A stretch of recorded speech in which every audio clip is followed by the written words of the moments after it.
YouTube, Ninja Midget here, and this is going to be the complete assembly of the Hawkins and Allen 38 top brake revolver. This is got a couple of tricks to it, but I got it all figured out, so I can simplify things here. All you really need is a screwdriver, a couple punches, and of course all of your parts. And we'll do the easy part first. We'll go ahead and work on the barrel side of things.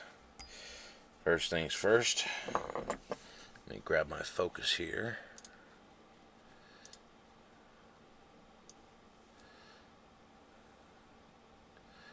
Okay, you can see how on the top of this has an I.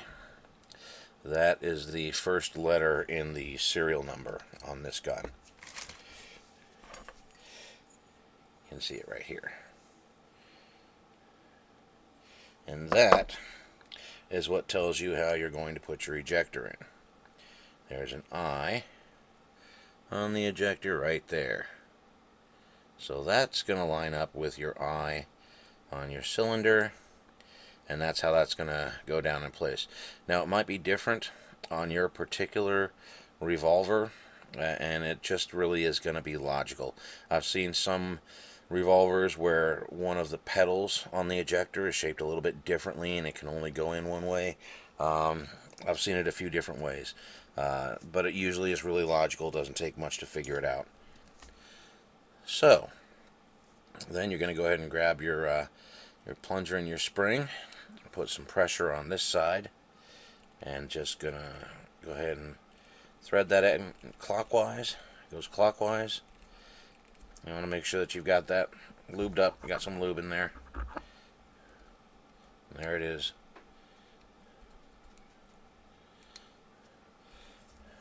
So that's that. Now we're going to go ahead and work on the top latch. And we never did take our spring out, so our spring is still down in here, because that was just going to be a little bit too much of a pain to take out. So okay, so we want to go ahead and grab our latch. Your sight's on top, your rear sight, so you go ahead and slide it in like this. And then you take your screw. You got to kind of wiggle it around a little bit until it goes in. If it wants to be a little bit of a pain, what you can do is get it started, put a punch in from the other side, and that will help you keep it aligned while you stick your screw in. And you can just use your screw to follow that right through, and that usually gets it pretty well.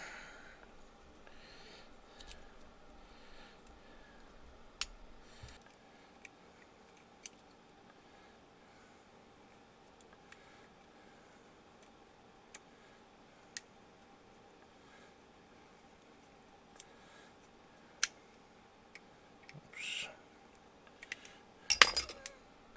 There we go. There's your latch. And then this just slides on just like this, and it snaps on there. No problem. And then this, your ejector, you want it to go in right like this, so that this little piece is pushing up in there, just like that. That's the way it's going to go back in the gun, like this. Now that's the front half of your gun. Now for this part of the gun, the back half of the gun with your hammer and your trigger and everything, the way the trigger and the hammer go together is something that gave me a lot of problems figuring out how these two went in the gun. And I can't really show it to you because it's really tight inside there. So I did make a video of these just on a mock-up outside of the gun and showing how they function. So I'll go ahead and put that video in right now. Okay, now a little bit about how this gun functions. I've got the hammer and the trigger set up in the right orientation that they are usually in the gun. And this is important because it has to go in the gun in a certain way, otherwise the gun does not function. So there is your double action trigger pull. Drop in your hammer.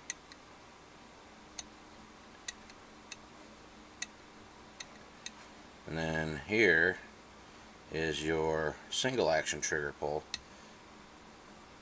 Now, there you go. And it goes back, resets. This is the way that the trigger and the hammer are sitting in the gun when the hammer is all the way in the forward position and you're in your double action mode for the trigger pull.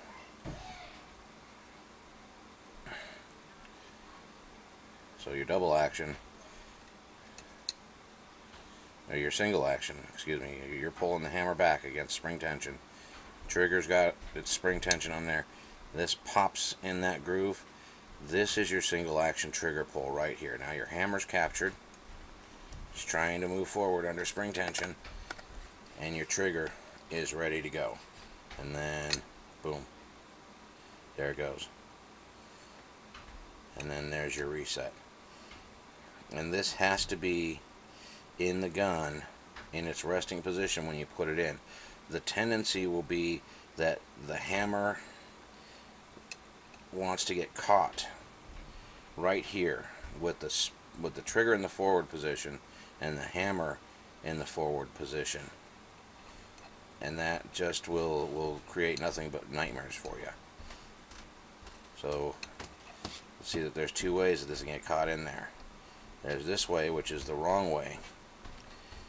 That will lock up your system. And then there's this way, hammer's back, and it falls into that groove. So there's two ways that this can engage, and you want to put these two pieces in the gun so that they're like this. And I know it looks really simple right here, but imagine this when you're trying to see inside of the gun.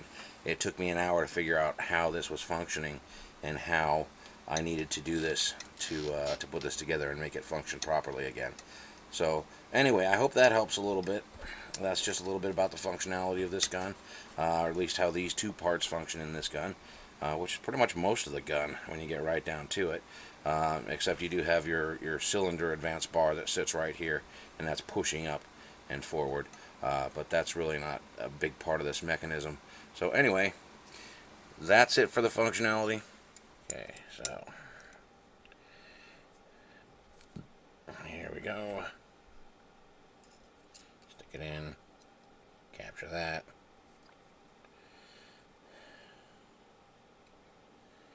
Capture your pin. Stick it up in place.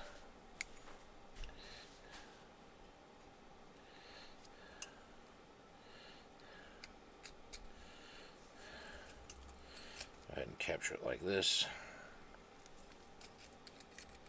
This is going to go up in place like this, but you want your trigger to go underneath. You want your, there we go, just like that.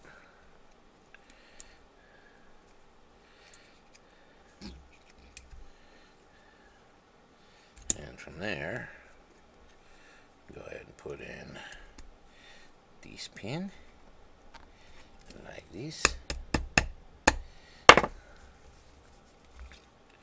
Our front trigger pin, like this.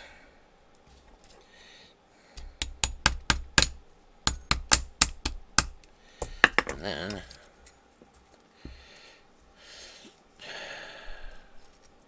put in our trigger pin itself.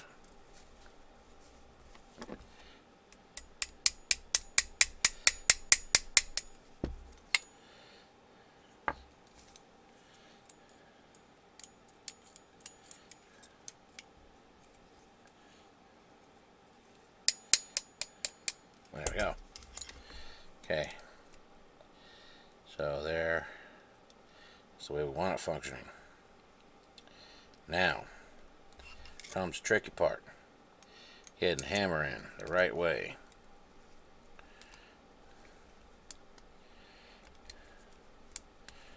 Okay.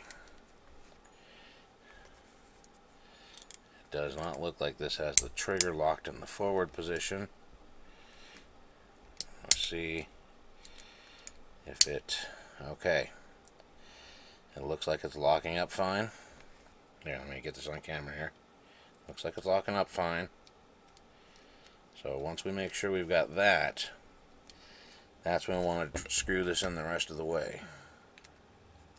Make sure that we get this captured right.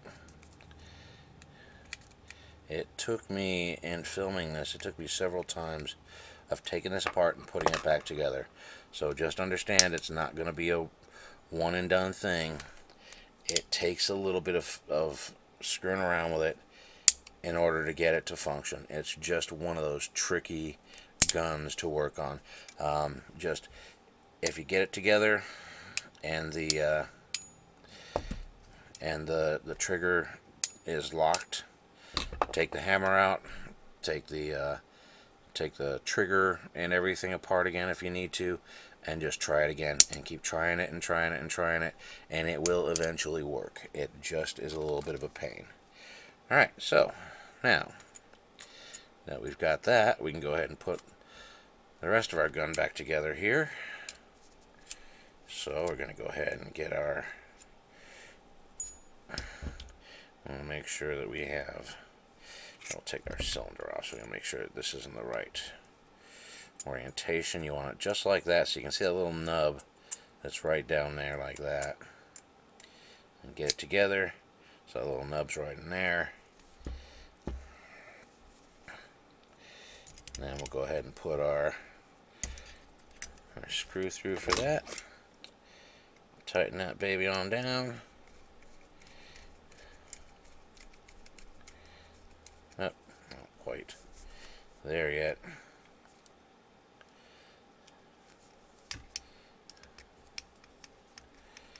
There it goes. Okay. Tighten that down just so it's snug. Slide your cylinder on. Make sure that your ejector's working. Boom. There it is.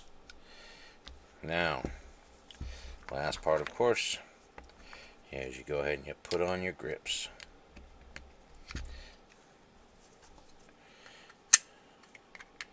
Put on those grips. Put the screw through.